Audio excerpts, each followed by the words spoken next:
Hello everyone and welcome to a quick Asana tutorial.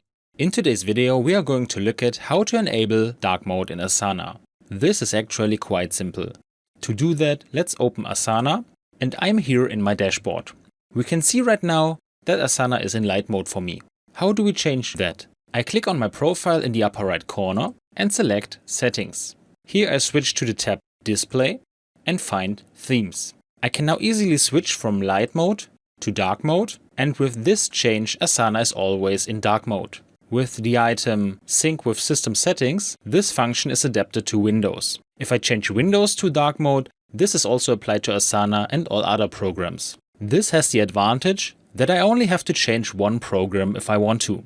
But if you want Asana always to be in dark mode, this is our setting. And with that we are done.